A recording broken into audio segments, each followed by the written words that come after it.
Donald Trump को शुक्रिया अदा करते हैं कि आपने जो वादा किए हैं कि मशरिक़ वस्ती को जहन्नम बनाने की, आपने गज़ा को जहन्नम वाक़ई में बना तो दिया है। गज़ा को आपने कब्रिस्तान तो बनाया। शुक्रिया उम्मत मुस्लिमा जो तमाशाई खड़े रहे, देखते रहे। इनके सामने हमारे बच्चों के लाशें, हमारे बच्चों का खून, इनके सामने हमारे बच्चों को जलाया जा रहा है। शुक्रिया है उम्मत मुस्लिमा और अरब ममालिक को भी शुक्रिया अदा करना चाहता हूँ, जिनका सामने इसराइल की सफ़ाकियत और जारहियत का अपनी उरूज पर हैं। शुक्रिया उम्मत मुस्लिमा कि आपने तो आप लोगों ने गज़ा की आवाम पर ज़रा सा भी आपको रहम नहीं आया।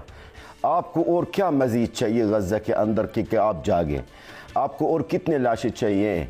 हमारे बच्चों के लाशें तो आसमान पे उड़ गए हैं शहजाद साहब। हमारे गज़ा की मिट्टी नज़र नहीं आती है शहजाद साहब। खून गज़ा के अंदर खून कब्रिस्तान बनाया गया है, जहन्नम बनाया गया है। उम्मत मुस्लिमा, आप सॉफ्टवेयर की जो बात आपने की, मैं उस तरफ आ रहा हूँ, लेकिन मैं सबसे पहले मैं उम्मत मुस्लिमा से बात करना चाहता हूँ। उम्मत मुस्लिमा से सवाल करना चाहता हूँ, उम्मत मुस्लिमा और कितना खून चाहिए आपको, और कितनी लाशें चाहिए आपको, और किस चीज़ का इंतज़ार कर रहे हैं उम्मत मुस्लिमा? ये मुझे बताया जाए। उम्मत मुस्लिमा से ये सवाल कर ले शहजाद साहब, ये सवाल कर ले उम्मत मुस्लिमा। सॉफ्टवेयर की मुलाजमी की बात है। अभी सबसे पहले हम अपने घर को देखें कि उम्मत मुस्लिमा के वाकई में उम्मत मुस्लिमा है, वाकई ये रसूल अकरम सल्लल्लाहु अलैहि वसल्लम की उम्मत है कि और क्या चाहिए इनको?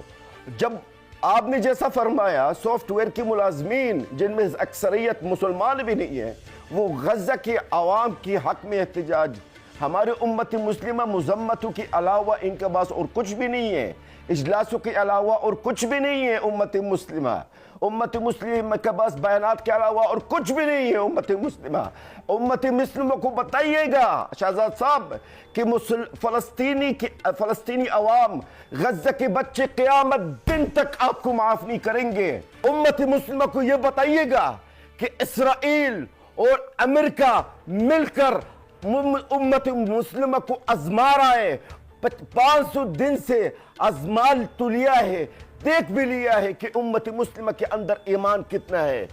शहजाद साहब, आज मैं आपको एक रिपोर्ट देता हूँ। जलाल भाई, बस और नहीं सुना जा रहा, खुदा का वास्ता नहीं सुना जा रहा, खुदा का वास्ता नहीं सुना जा रहा। आप ये शुक्रिया बार बार कहकर जो बात कर रहे हैं वो मेरे कानों में जिस तरह टकरा रही है।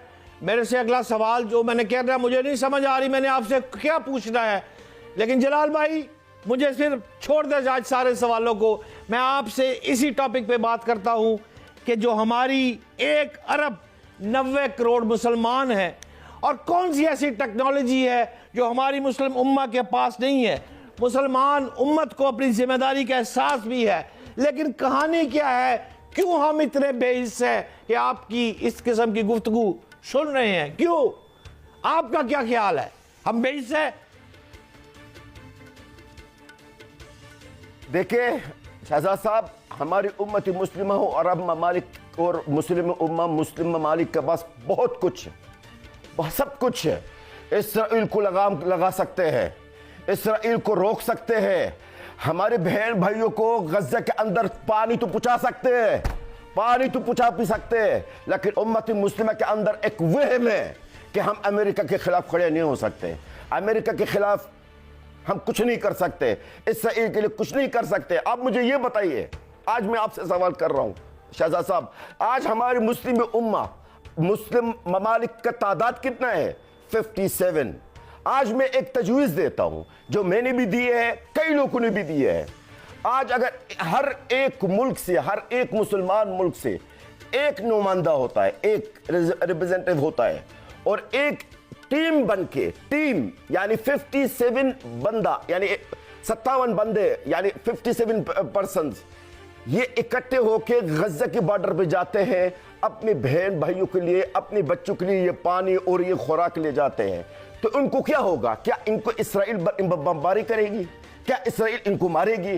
क्या इसराइल में इतनी जुर्रत होगी کہ وہ 57 ملک لوگ ہیں، 57 مسلم ملک کا نمائندے لوگ ہیں، ان کے اوپر بمباری کرے یا ان کو مارے، کچھ نہیں کرے گی اسرائیل ہے. کم سے کم یہ مسلم امت تو یہ تو کر سکتا ہے نا، یہ تو کر سکتے ہیں. اسرائیل یہ شہزاد صاحب دیکھیے، ہمارے امت مسلمہ، مجھے یہ بتائیے امت مسلمہ کے پاس کیا چیز نہیں ہے، کیا چیز نہیں ہے؟ اللہ کے واسطہ امت مسلمہ کو بول دو، بول دیجئے آپ کہ یہ قیامت صغریٰ غزہ کے عوام کے اوپر روک دیا جائے. اللہ سے ڈرو، اللہ سے ڈریے. آپ درست فرما رہے ہیں. ہمارے پاس تمام ٹیکنالوجی مسلم امہ کے پاس ہے، اور ہمارا آپ کے ساتھ جو جغرافیائی ہے، اور کوئی ایسا لین دین تو نہیں ہے نا کہ ہمارا آپ کا جغرافیہ ہو، یا کوئی منرلز کی بات کر لیں، یا ہمارا کوئی لین دین کا کاروبار کا ہو. ہمارا آپ کا اتنا فاصلہ ہے، لیکن ہم یہ سمجھتے ہیں جلال بھائی کہ یہ ہمارے ایمان کا حصہ ہے. ہمیں فلسطین کا مدد کرنا کوئی احسان نہیں ہے، یہ ایمان کا حصہ ہے ہمارا. لیکن میں آپ شہزاد صاحب، میں جی آپ بات کو ایک بات بتا دوں اور آپ کے ناظرین کو، اور یہ بات میری بات سنیے، آپ میری بات سنیے شہزاد صاحب. آج یہ میری الفاظ یاد رکھیے گا، اور آپ کو پتہ ہے جو بھی میں آپ کے اس عزیز معزز چینل میں یا کہیں بھی کوئی بھی پیشگوئی کرتا ہوں، بدقسمتی سے درست ثابت ہو جاتا ہے. پچھلے پروگرام میں نے آپ کو کیا کہا تھا؟ 40 سے 45 دنوں میں دوبارہ فساد شروع ہوگا کہا. مانتا ہوں، ہوا نا سر؟ بالکل 45 دن شروع ہو گیا تھا. اب آج میرا نئی پیشگوئی دیکھ لیں آپ. ٹھیک ہے، اب آج میری نئی پیشگوئی سن لیجیے.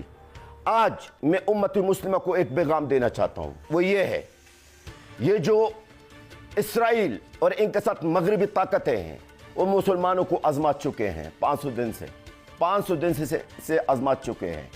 اس وقت مسجد الاقصی خطرہ میں ہیں. امت مسلمہ کو انہوں نے دیکھ لیا، اسرائیل والوں نے، امریکہ والوں نے. ان کے اندر کتنا امت مسلمہ کے اندر ہمت ہے، کتنی جرات ہے، وہ انہوں نے 500 دن میں تو دیکھ لیا. آج میں آپ کو یہ تاریخ کے لیے آپ اپنے پروگرام میں یہ سیو کیجیے گا. اگر امت مسلمہ کے یہ حال رہا، شہزاد صاحب، یہ ناپاک ناجائز ریاست اسرائیل بیت المقدس مسجد الاقصی کو شہید کر دیں گے. اللہ نہ کرے اس دن سے پہلے مجھے رب العزت اللہ تعالیٰ مجھے موت دے، لیکن یہ شہید کر دیں گے بیت المقدس مسجد الاقصی کو. یہ امت مسلمہ کو بتائیے گا کہ آپ کی قبلہ اول خطرہ میں ہے. آپ کو آزمایا جا رہا ہے 500 دن سے. انہوں نے دیکھ لیا کہ آپ کے اندر نہ ہمت ہے، نہ آپ کے اندر جرات ہے، نہ آپ کے اندر حمیت ہے. تو آپ سے ان کو کوئی ڈر نہیں ہوگا اور وہ شہید کر دیں گے اگر یہ امت مسلمہ کا حال رہا. درست کہہ رہے ہیں جلال الفرا صاحب. میرے ساتھ تھے ناظرین. جلال بھائی نے جو باتیں کی ہے، میں ایمانداری سے کہہ رہا ہوں کہ میرے پچھلے پروگرام میں جو انہوں نے مجھے پہلے کہا تھا کہ یہ جو معاہدہ ہو گیا ہے، یہ 40 سے 45 دنوں بعد یہ پھر جنگ شروع ہو جائے گی، اسرائیل پھر آئے گا، یہ باز آنے والا نہیں ہے. اور ٹھیک 45ویں دن پہ ہی یہ کام پھر شروع ہوا ہے. اور آج جلال بھائی نے جو بات کی ہے، میرا بیت المقدس قبلہ اول خطرے میں ہے، یہ تو بالکل ایسی بات. ناظرین، ویسے آپ یقین کیجئے کہ جس طرح انہوں نے مجھے آج تھوڑا سا ذلیل کیا ہے، میں نے اپنی شرمندگی محسوس کی ہے. میں نے ان سے کوئی سوال جواب نہیں کیا.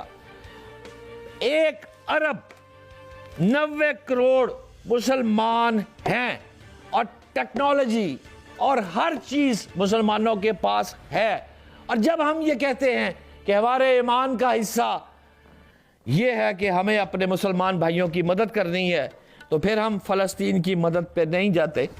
تو باعث افسوس یہ ہے اور شرمندگی ہے میرے پاس. آج کے پروگرام کے لیے اتنا ہی. انشاءاللہ اگلے ہفتے پھر ملیں گے. پاکستان زندہ باد.